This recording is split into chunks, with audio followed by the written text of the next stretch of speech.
Hi everyone, Proxy Table Gaming PTG. I'm Hyper G, back with the Lucky Sixes. Hello, I'm not gone. I'm back. Damn it! I tried to convince Matt Champion to sign the contract and be the permanent replacement. So, it was sabotaged by me, so I'm back. The hordes of fans that flocked to us after that battle report. Right. You know, I mean, they are all demanding, we want Matt, we want Matt. I was one of them, actually, but no. Well, yeah. Yeah, no. Just couldn't quite agree to the contract, could we? He's just asking for so much money. He's big time. He's big time. He is big time, isn't he? He is. So, but, thanks to Matt for filling in. And, back with the peasants, I guess. So, you know. Hey. But, hey. You alright, Lucky Sixes? I'm alright. Good to see you. Yeah.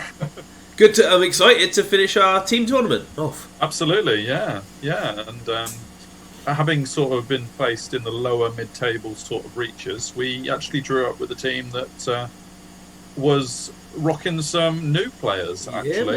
Yeah, which is quite ambitious, really, in a team environment, because it is into the deep end to some extent. Very much so. But it was Wes's Canterbury Crusaders. We do know Wes quite well from his YouTube channel, of course. Cavalier's Tale. Yes, you got that right, didn't we? Just about. Check it out, guys. Check it out. I don't know how far he is along with his battle reports, actually, and whether he's put any of these up.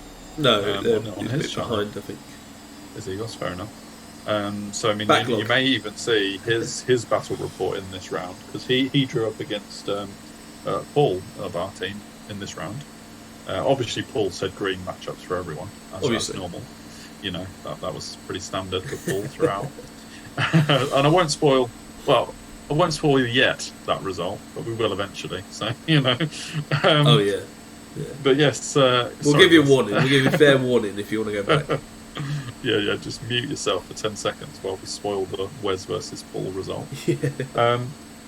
But in terms of everyone else, Josh, the superstar, drew up against Glenn Wilkinson Tough against Warriors, and Tony played against Jay Newell, who was one of the new players. Tony's DL versus Jay's Dread Elves. We actually didn't like the Dread Elf list in terms of we didn't want to play against it, so we were quite glad we didn't. However, what we did get was a green matchup against another one of the new players, Dan Singer. I don't know if Singer's his surname or whether it's his nickname, but or occupation. Oh, indeed. Yes, he certainly wasn't singing in between turns, so I couldn't tell you that is not right. Yeah, absolutely. He's playing demons. Really nice guy to talk to, actually. Surprisingly for a new guy, he had 7 armies, he was telling me. He has 7 different armies. I think he's quite into the hobby side of it, actually. So he definitely wanted me to ask Gobbo to do a shout-out for him. So maybe I'll make sure that Gobbo gets in touch with him to potentially do a showcase of his models, actually. So really good chat with Dan, actually, during the battle and afterwards. So, yeah, really good stuff. So let's have a little look at the deets, as Lucky Sixes says. Every 5 seconds. Tell me the deets. That's what you say. It's basically my catchphrase. Yeah. Other than 6, which is pretty much your other catchphrase. Yeah. I'm so sorry. I'm so sorry. You never say sorry. You never say sorry. I'm always apologising. I bought someone a drink because I bought Lucky Sixes before. Anyway, carry on. True. That was probably Josh, actually, after that Sylvan Elf incident. Yeah, now he joined my team. Was that saying right? I know, yeah. You probably didn't know you were on it, to be fair. No. Anyway, right, so frontline clash and capture the flags for the final round. And I think Wes's team hadn't had a great set of results. That's my way of saying that the newbies kind of struggled a little bit. But that's to be expected. You know, when you're new, it's quite tough to get into it. So, we were hoping and this is an uncapped round as well. So obviously, you know, looking at making sure we don't get sucked into the bottom reaches for our not coming last intention. That's my vampire list, as you well know. I call it my vampire list because this is now my 4th battle. It is. Just loving it. You just popped in round 2 to lose. Well, I'm glad against you. Yeah. Absolutely. Well, that's worth adding on because I mean, Hugh's no joke player, is he? So yeah, He just fed his hoarders something. But anyway, somehow there is that. Yeah. Obviously, I did lose in round 4 as well, 9/11, but I was pleased with that 9/11. So you know. So yeah, there they go. The 2 vampire courtiers, one on the court of the Dam, one on the skeletal steed, necromancer, master as always. Ghouls, zombies, bat swarms, dark coach, and 2 decent, nasty units of vampire knights, which are just about doing all right. I'm happy with them going into this last round. So started a bit ropey, but they're doing all right now.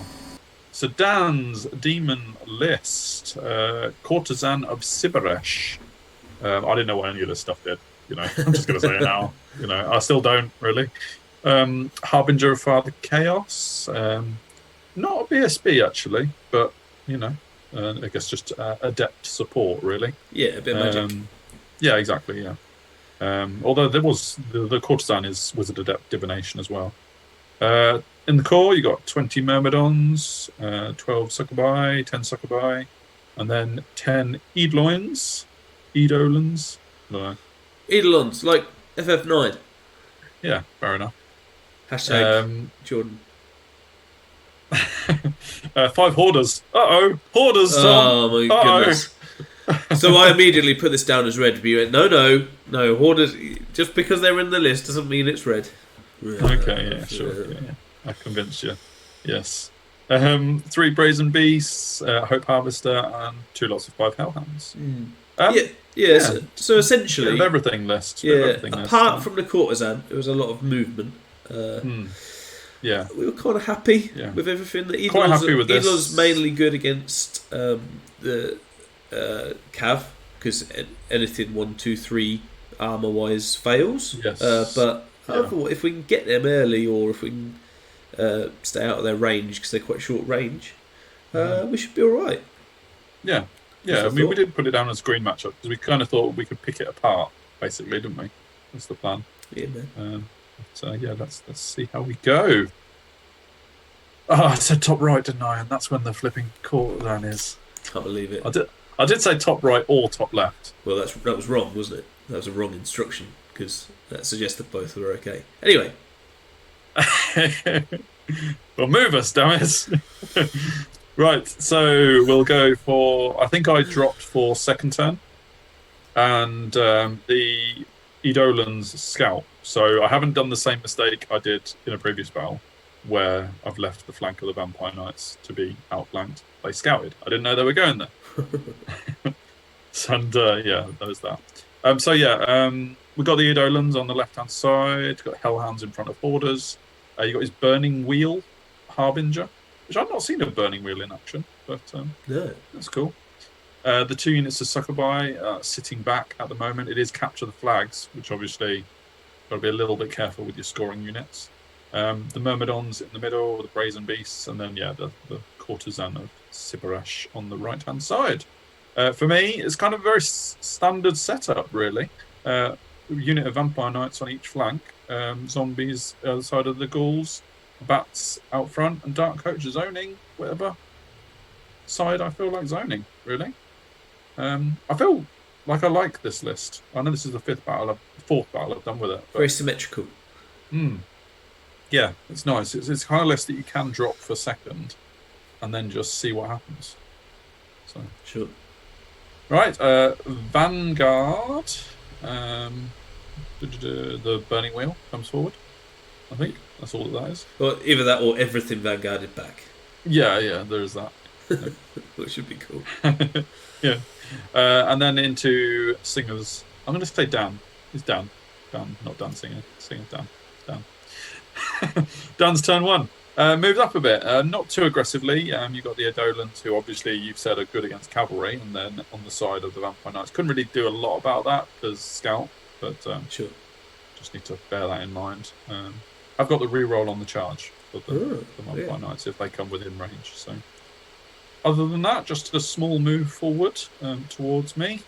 Magic-wise, he gets I think it's Haste in the Hour. He gets off on my Necromancer, which does a wound, but not worried about that really. Yeah, happy for that.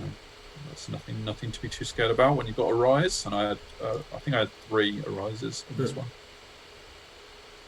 Over here, I actually declare and fail a long charge on the Hellhounds. I wanted to basically go for it. It was a long charge. I didn't like the idea of the courtesan being there and just wasting my knights. I was a bit worried about that situation.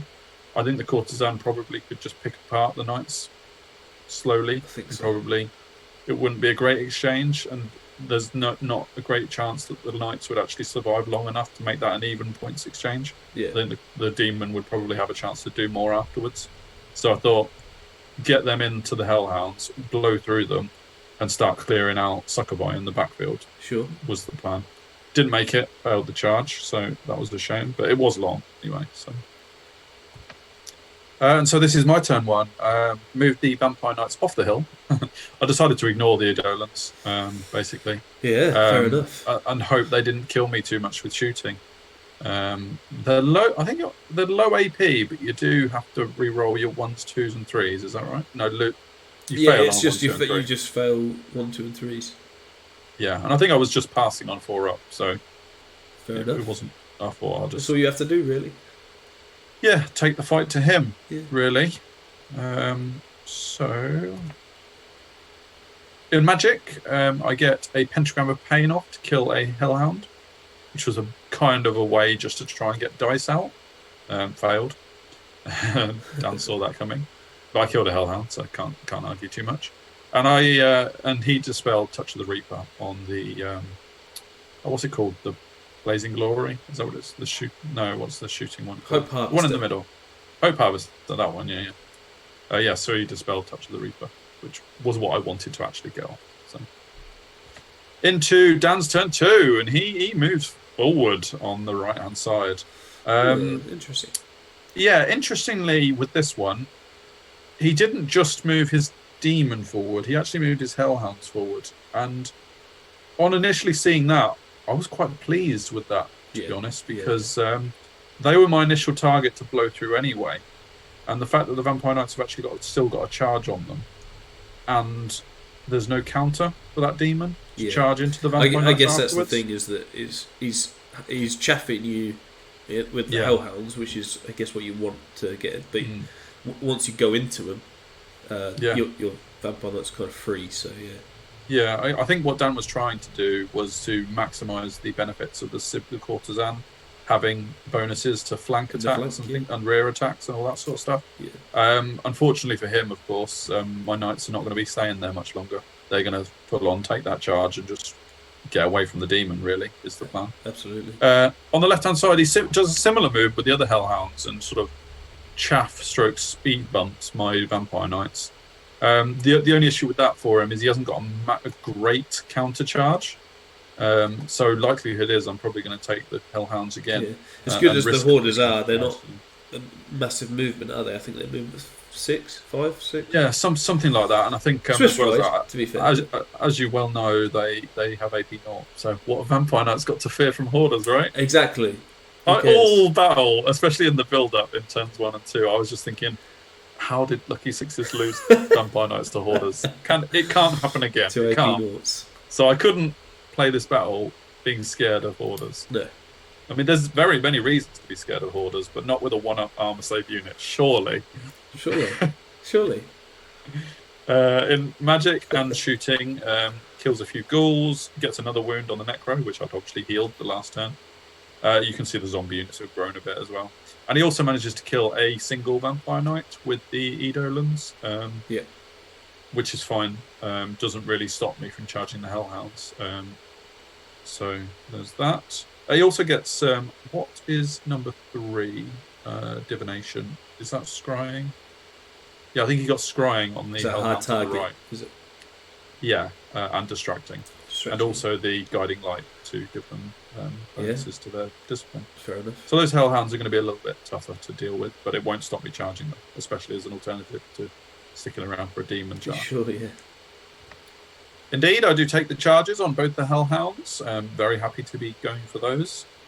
And in Magic... Other move? Well, no, just remaining moves. My Ghouls now think, okay, well, we did very well in the last couple of battles. So let's actually, to be fair, in the last battle, the Gauls didn't have to do anything because they were scared of artillery. But the battle before that, they did very well. So yeah, they moved up into the centre, not scared of losing their scoring. I do have to be a bit careful with the zombies because I can't lose scoring units. So run away. Yeah, they'll just sit there. In fact, one unit indeed has started moving to the left just because if that demon comes round. So you move your necromancer to the left as well. Yeah, I moved him into the left of the unit. That's so that the bats can march still. Cool. Basically, just to give them a better chance of that. Magic. I get Ancestral Aid on the Vampire Knights on the left. Just give them rerolls to hit, which is nice. Yeah. Always nice. And I also arise back a knight. And you wound. The wound on the zombie. Yeah. On the necro, yeah. It's just brilliant. It's just so much utility in the vampire magic, you know. And the other spells are good enough to try and dispel, so the Arise... Exactly.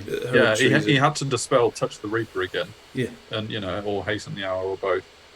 And so, you know, just getting off Arise just does so much thing, you Absolutely, know. Yeah. And to regrow a Vampire Knight is just horrible. You know, that's like 75 points. It is, yeah. Just regrown. It's 2d6 zombies +4 or whatever it is. Don't care about that. Yeah. But whole Vampire Knight you do care about.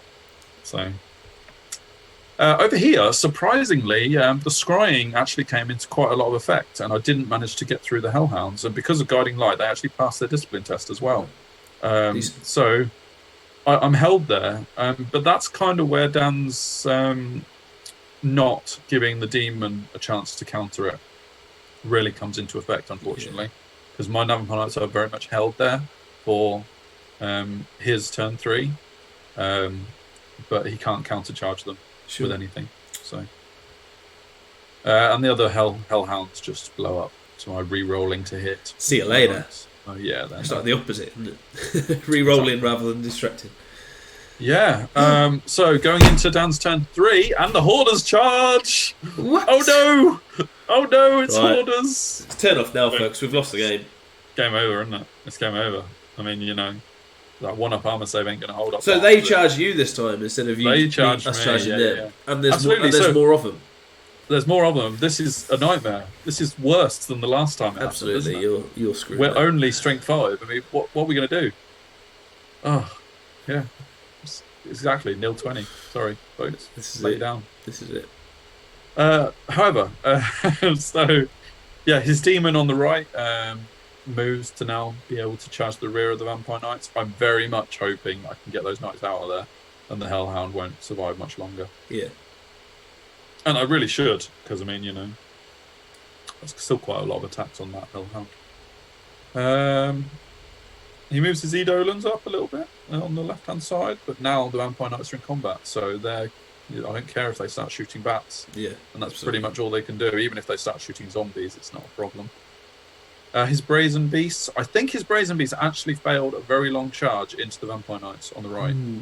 And I think he needed pretty big, but if they'd have got in, that could have really changed things. Impact hits and strength 5-ish. That would have been yeah.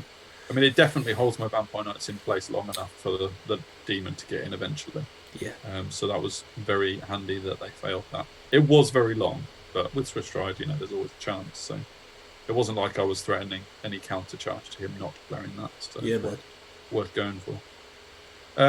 In magic and shooting, he shoots some bats. That's one. I think he eventually pops them. I'm not sure whether it's shooting or magic or both. Sure. But yeah, they're not there in the next picture. So one unit of Bat Swarm is gone. I'm not concerned about the Eidolons charging anything. They're just going to be a shooting. It'd be magic first, really. Yeah, exactly. And I think shooting probably finishes them off. Because they're gone now. So and in combat on the right hand side, I killed the Hellhound and just pivot to make sure that I don't get caught on that impassable terrain. Really, I probably pivoted more than I needed to. But that might be also to get closer to the Brazen Beasts. Right. Yeah, it's to get within line of sight of the Brazen Beasts and to make it 1 inch less than it could have been. Yeah. So it looks a bit odd, but that's the way I'm going, 100%. And it's not too long a charge. I think I need a 5, maybe a 6 at most, because I'm I think they're the unit that has Banner of Speed. Can demons flee? No, Supernal. Okay. No, I don't think so. Anyway, Yeah. there may be some manifestation that means some units could flee, but as a whole, I don't think they can. Fair enough. Cool. On the left-hand side, I did a couple of wounds to the Hoarders. Took nothing in return. Well, I took 1 wound in return. 1 wound. But what are you worried about, mate? Nothing. I won combat. Okay. I think. They gain a grind. No. Or did I draw? I think I might draw. Standard, charge, 1 wound. It's 3. I did 2 wounds and a standard. I think I drew. Yeah, drew combat. So fair enough. Nothing to worry about. Yet. And ghouls. I mean, that's what I needed. You needed the ghouls to come in and help, didn't you, really? Yeah. In that second turn. That ghoul block charging into the flank of the Hoarders probably helps a little bit to make sure that keeps moving. Because at the end of the day, Hoarders are Res 5. So, Strength 5, Res 5, it's going to take a little while to get through them. So the fact that the ghouls had a flank charge, I guess Dan might have been able to engineer it so that the ghouls were chaffed. But I think the only option he had for chaffing there was probably his Burning Wheel Harbinger, which he didn't really want to sacrifice as chaff to stop this. Unfortunately, if I do manage to go through the Hoarders this turn, his Burning Wheel is kind of in the way of the ghouls overrun anyway. So maybe he would have been better off chaffing them with that. But either way, the ghouls have a flank charge. They take it. The Vampire Knights, thankfully, make that charge into the Brazen Beasts. I was up and ahhing about whether to declare the charge or just march full pelt up the right flank. Definitely need to get away. Yeah. But yeah, I figure it would be good to deal with the Brazen Beasts at some point. And if you position them in any way, should you get fortunate enough to kill the Brazen Beasts? Yep, that overrun into the flank of the Myrmidons is right there. Yeah. So you're not scared of a rear charge from the Succubi? Not really, to be honest. I mean, there's a bit of combat res there, but on the charge, my knights can kill a lot of Myrmidons and not a lot of attacks back. Fair enough. So even if the Succubi charge into the rear, they haven't got a great deal of AP. So again, I think my 1-up would go to 2-up. Sure. Maybe 3-up at worst. Can't really remember the details. Yeah, Succubi better against infantry. I certainly think I can do enough kills to negate the combat res. And both those units, all 3 of those units that the Vampire Knights are in against are scoring. And that's what I want to kill. Yeah. So I'd even take losing 1 scoring unit if I could kill 1 or 2 of his. For sure. So, are Hoarders scoring? I think they are, actually. Yeah, they probably are. They're everything, aren't they? So. Cool. Magic-wise, I get Ancestral Aid on the ghouls because they're not obviously re-rolling to hit this turn. Not yet, anyway. They will next turn. And I get Touch of the Reaper off on the Hope Harvester. Hope Harvester, that's the one. Thank you. I'm not sure what killed the ghouls. There's a few ghouls dead in the field, but maybe it was a miscast. No, it wouldn't have been because that would have hurt the zombies. I don't know. Yeah. I also I'm adding zombies as well, so they're not new units. Sure. So I haven't added new zombies. That's how many ghouls you've added, maybe. Yes, that would be it. I haven't tidied up yet. That is exactly it. I've recovered the ghouls that the Hope Harvester killed previously. And combat-wise, start killing Hoarders, I don't take any wounds on the Vampire Knights this time round. Don't know what you were doing wrong, to be honest. And the ghouls very much help out in killing a fair few as well. So. Yeah, sweet. And we'll see what happens next. The Hoarders pop. I decided not to overrun into the Burning Wheel because I don't want to get a flank charge from... at that point, I don't think I was sure that the Myrmidons were definitely engaged. I think I did that combat slightly the wrong way round. Oh, you did that one first? I think so. I wanted to find out what happened with that before I decided to overrun with the Knights on the right. And based on that, because it went so well against the Hoarders, it kind of worked in reverse in that I really could have done with knowing what happened with the Vampire Knights on the right before overrunning. But either way, I wasn't scared of the Burning Wheel.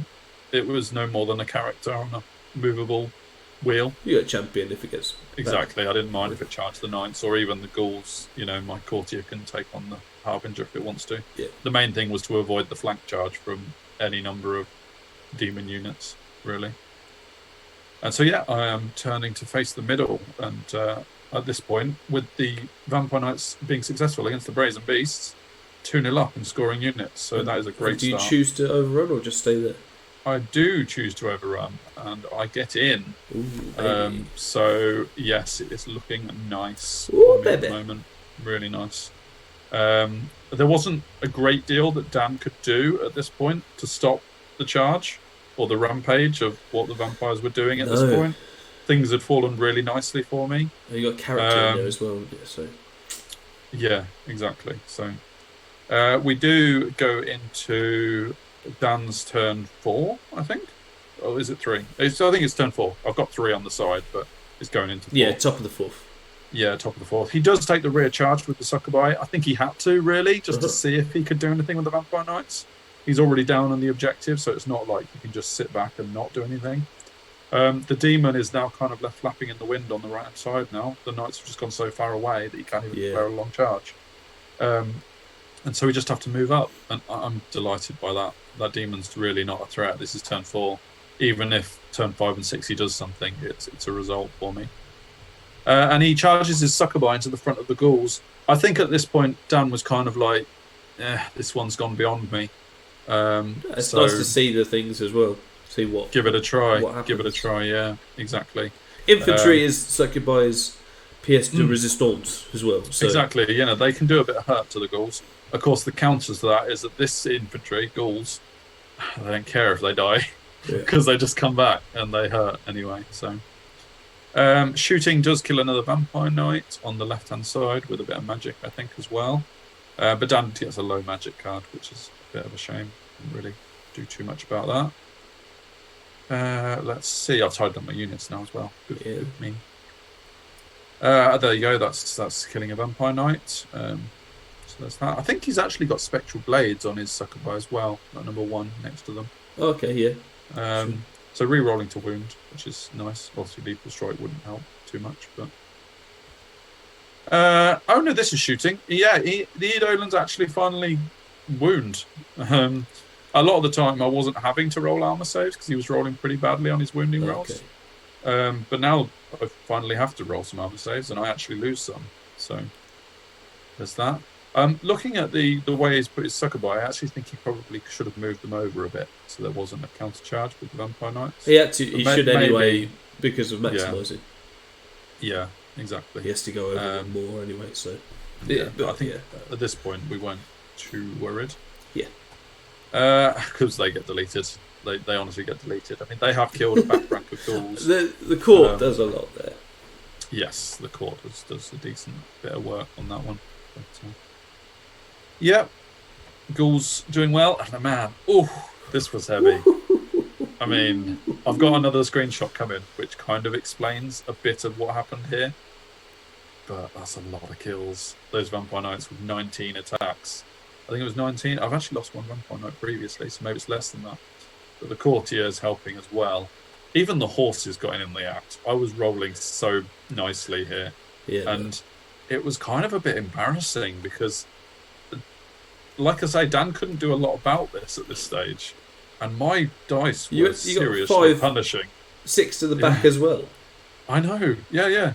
I mean, exactly. How many attacks did you have? I know. I mean, this might be after crumbling, I guess. What's that? 13? Oh, yeah, sure. Yeah, I killed 19. No, I mean, that's what would have happened. They would have lost, I think it's lost by 6. supernal, yeah, exactly. Yeah. So I think it's a decent... I think I put everything to the front and then 1 by 6. He failed his test, that sort of thing. It was not quite as bad, but I will say my dice were not helping Dan out whatsoever. I was not being kind with lucky Hyper dice G rolls. Yeah, it was embarrassing how well I was rolling. And couple that up with this. This is, I think, his Succubi attacks. So he's got a decent amount of attacks. Oh, goodness. Hitting on 4s. Obviously not great to only hit 7 times on a 4-up anyway. But look at that for the wound rolls. Wounding on 4s. Oh, Singer. Yeah. Oh, I didn't even have to pass an armor save on those Succubi charging into the rear. So UB had it in for him. UB, it was really nasty. So yeah. Into my turn. Obviously, what am I going to do? Charge everything. Charge the ghouls into the Hope Harvester. Charge the Dark Coach into the flank of the Succubi. It comes across as quite brutal, but really, we were having a good chat during this. Cutthroat, no mercy. Yeah, in for the kill, mate. In for the kill. And yeah. You're buying him a drink and stabbing him in the back at the same time. It's Ash. It's pretty much. Ash, pretty much, yeah. I know. And I even started Touch of the Reaper and Hasten the Hour on his Greater Demon as well. So, the thing is, right, and I had a good chat with Tony about new players. Not about Dan, but just about new players generally. And how it is really important to encourage new players to play and to learn as they go. And I totally agree with that. But in this battle, and I don't mind saying it, and if Dan sees this, great, because I'm not hiding it from him. Hope he does. My dice were not allowing me to be nice to Dan. And I mean, some decisions, I guess I could have held off. I could have not charged the Dark Coach, or I could have not charged the ghouls to go in for the kill here. But Dan wasn't a bad player. He didn't not know that they were the right moves to make. So if I don't charge them, I've got to lie to him and say, I'm not charging them because that's not a good idea. And he knows it's a good idea. So how much can you mitigate your actions to help a new player out? So I think, Dan was like, you just got to do what you got to do. Am I convincing myself here? I think so. Yeah, I think so. Because I didn't ask. No. All right, yeah. So, yeah. But yeah, no. I'm a nasty guy. So was he crying at this point, or was it? No, that was about 2 turns ago. Oh, right, okay. Yeah. We called that after the Vampire Knight's Dark Coach and ghouls eliminated his units, pretty much. Fair enough. And yeah, there wasn't a lot the Demon, the Olans could do on their own. I had almost my entire army. I've lost a unit of bats on the board. There we go. That is brutal. Yeah. And what a finish to an uncapped round. Yeah, although what I will say, and I didn't actually make a point of this to Dan, I reported this as a 19-1 because that's what it was at that point.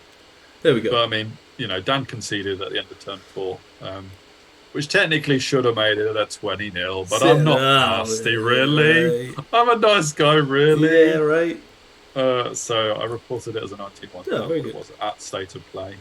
I did feel really bad because Dan was a new player and there were a couple of bits in the early game where the Hellhounds possibly shouldn't have chaffed the way they did because they didn't really achieve a great deal to stop my Vampire Knights. Sure.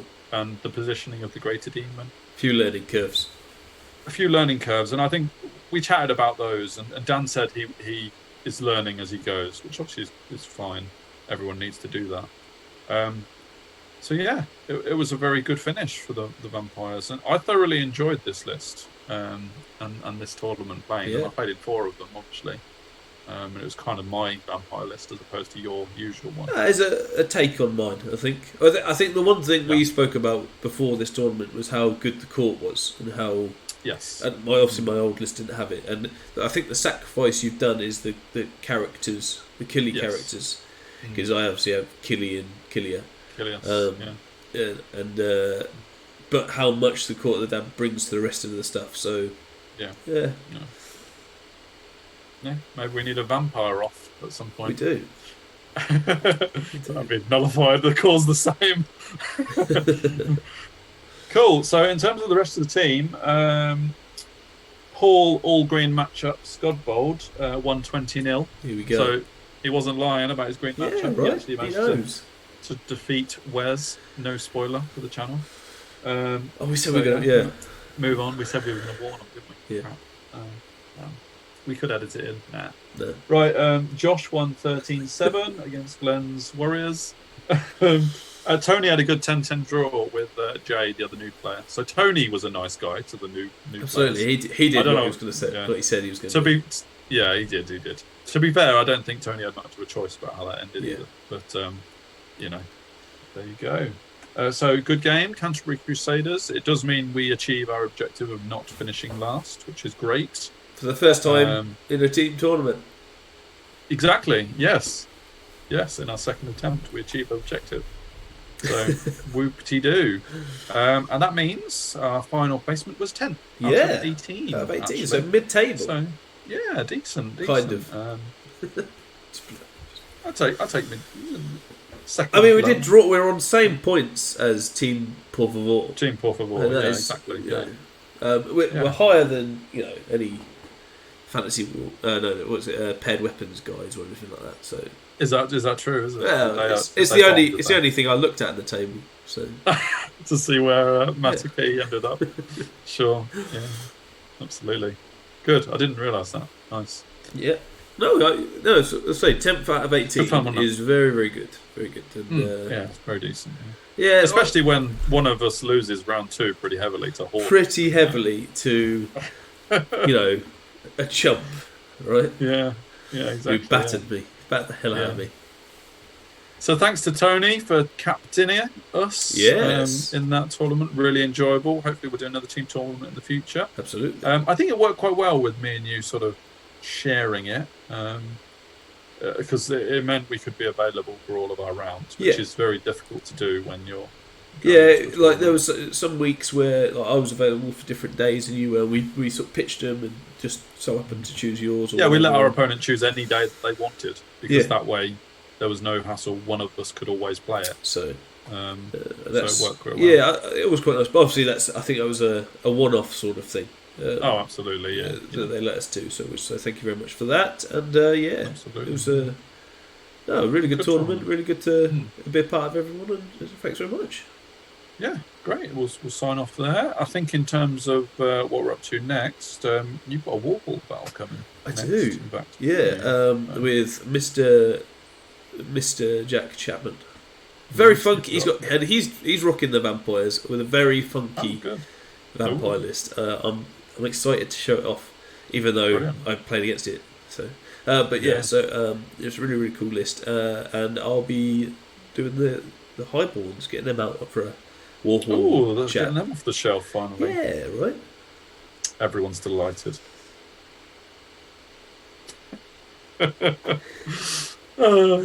Great. We'll see you for the next one, Friday. Warhol. Woo! Look forward to it. Don't forget to like, share, subscribe. Don't see you later yet. No, see you later. They've gone. That's gone. We say what we like now.